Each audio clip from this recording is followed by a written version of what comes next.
António Guterres urged to take lead in securing peace in Ukraine or risk the future of the UN. A group of more than 200 former senior UN officials has written to the UN Secretary-General, António Guterres, warning him that unless he does more personally to take a lead in trying to mediate a peace in Ukraine, the UN risks not just irrelevance, but its continued existence.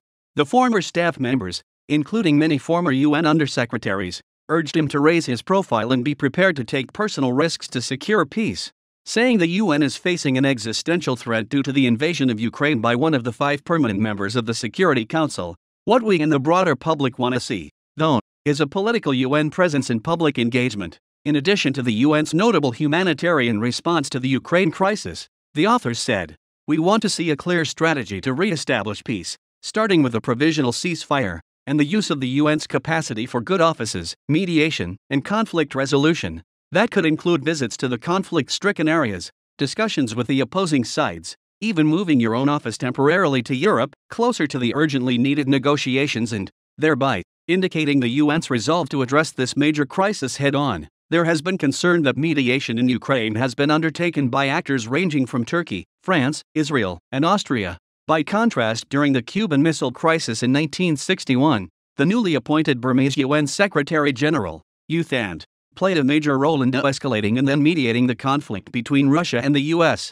Similarly, during the build-up to the Gulf War, the UN Secretary-General, Javier Pérez de Cuellar, convinced the US to negotiate with Iraq. In 2013, the UN took the task of mediation so seriously that its senior envoy Sargento Vieira de Mello was in Baghdad, where he was killed in a terrorist blast at the UN headquarters. The authors of the letter include Jeffrey Feltman, UN Undersecretary-General for Political Affairs 2012 to 2018, Andrew Gilmore, the former UN Assistant Secretary-General for Human Rights between 2016 and 19, Franz Baumann, former UN Assistant Secretary-General for the General Assembly until 2015, Ajay Chibar, Assistant Secretary-General UNDP, and José Antonio Ocampo, former United Nations Undersecretary-General for Economic and Social Affairs.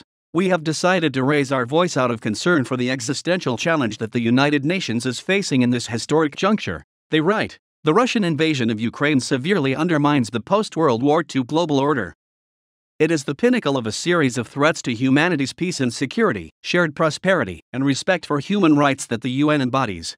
Critics say Guterres has been immobilized due to the scale of the splits between the permanent members of the UN Security Council, as well as by votes in the General Assembly that has revealed deep divisions, including the expulsion of Russia from the UN Human Rights Council. Supporters of Guterres argue he has been as clear as he can in criticizing the invasion as inexcusable and deplorable without jeopardizing his professional role. The authors of the letter admit they do not know if Guterres is involved in any behind-the-scenes mediation. "We know that you care deeply about ensuring a positive impact of our United Nations on humanity and the planet, which will also mark your legacy at the helm of the world body," they write. "We therefore implore you to intensify your personal efforts, deploying all capabilities at your disposal and acting upon lessons learned from previous conflicts, for the cessation of hostilities and conflict resolution through peaceful means. This is the reason d'etre of the United Nations, which is being tested again in this case. We are horrified at the alternative, the UN becoming increasingly irrelevant and, eventually, succumbing to the fate of its predecessor, the League of Nations,